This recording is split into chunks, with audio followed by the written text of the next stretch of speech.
Hello everybody, this is the most important stimulus news that you have to know. Be sure to stay until the end of the video. Doing my job for me.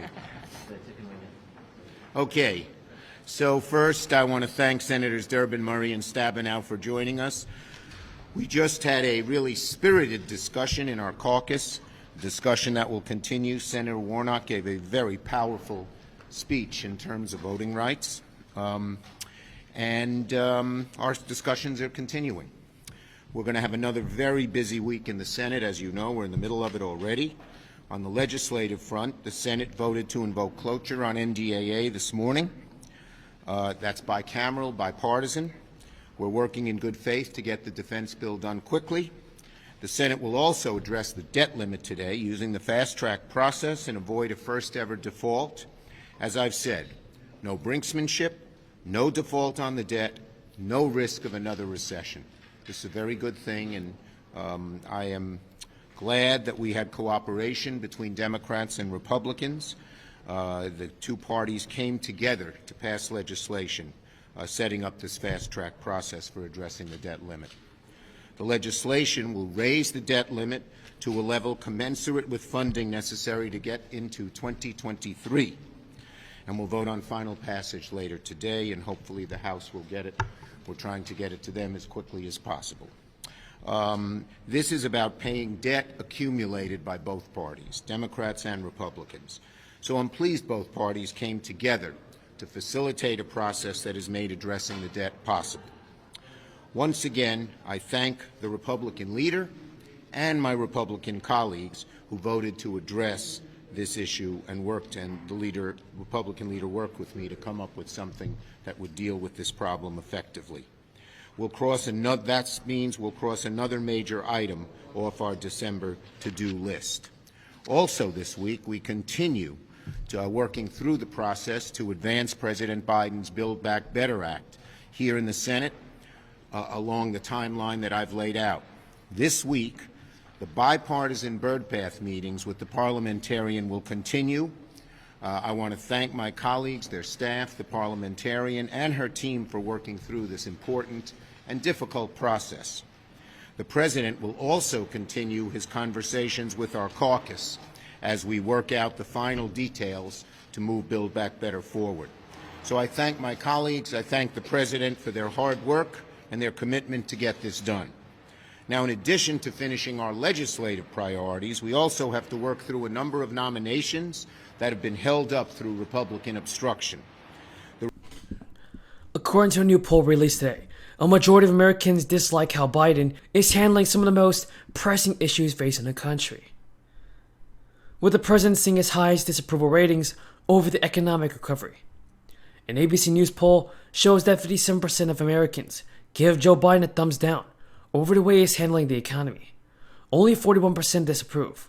Only 41% approve. Joe Biden also gets low marks over how he's handling inflation, which rose to 6.8% this year, the highest rate since 1982.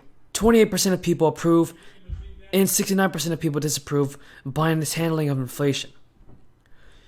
The president, whose job approval ratings have been tanking since August, gets higher marks for his handling of the crisis and rebuilding the U.S. with its infrastructure plan, with 53% of approving and 42% disapproving. Now, his approval rating for the crisis is the lowest since he took office in January, falling from 69% to 53%. And everybody, let's not forget that since the start of the crisis, the federal government has spent hundreds of billions of dollars to provide much-needed financial relief to the American people. The latest major concern is the rise and spread of the crisis, which was first observed in the United States last month. Biden has ambitious legislative plans. The Build Back Better bill, a package costing roughly $2 trillion, is awaiting a vote in the Senate after passing the House last month. Now, President Biden said that the latest major concern is the rise and spread of the crisis, and Joe Biden has ambitious legislative plans. The bill includes massive investment in the social safety net and is designed to help bring about a grand transformation of the American economy. Well, you would think when it comes to something like child care, the people advocating for the so-called BBB would want to make things better, not make them worse. yet they have accomplished exactly that, made it actually worse, not better. You've heard about the reduced access and the increased cost. And of course, as working moms, when they can't find affordable child care, means they're not part of the labor force. And if there's one thing I hear from Texas employers, it's they can't find enough good people to perform the good, well-paying jobs that exist in this economy.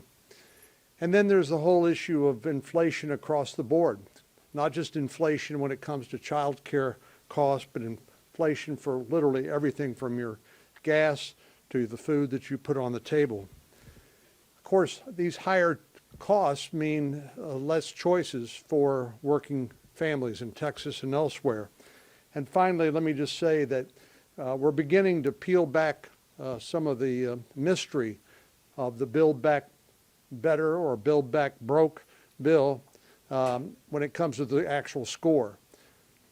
The original score of $1.75 trillion was full of cliffs, stops, starts, and frankly, just a lot of budget gimmicks.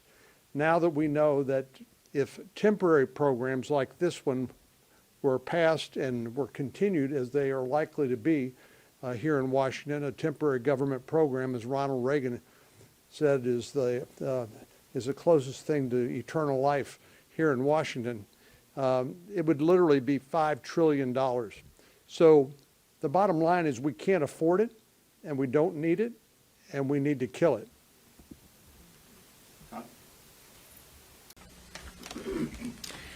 First off, remember when Biden said this bill wouldn't cost anything? As Senator Crapo said, that's not true. Look at all these numbers. It's going to cost us trillions of dollars, and we're going to have unbelievable deficits. Then you look at the inflation, whether it's the CPI or the PPI. I mean, this is ridiculous what it's going to cost people to just to live in this country. It's not the rich that get hurt. It's the poor that get hurt. And now this targeting this additional money for the IRS to target all Americans is absolutely wrong. I mean, this is exactly what it's going to do. It's going to target our families. It's going to target our small businesses, and it's going to go after them to get them to pay more money. I'll give you. I mean, think about the IRS. The IRS can't keep information confidential. They don't do that. There's breaches. They've released information through ProPublica. Then on top of that, now what they're doing, if you haven't heard from people all around the country, when you ask for your refund, you have to give them a selfie so they can track you. I mean, this is our IRS now is acting like Big Brother. They want to have your picture. They want to have all your information, know exactly who they're talking to. Remember when it was your money, you have a refund, they would send it back to you in a check, not anymore. You have to give them private information to even get your money back. It's the wrong thing to do to pass this bill. It's the wrong thing to do to give the IRS $80 billion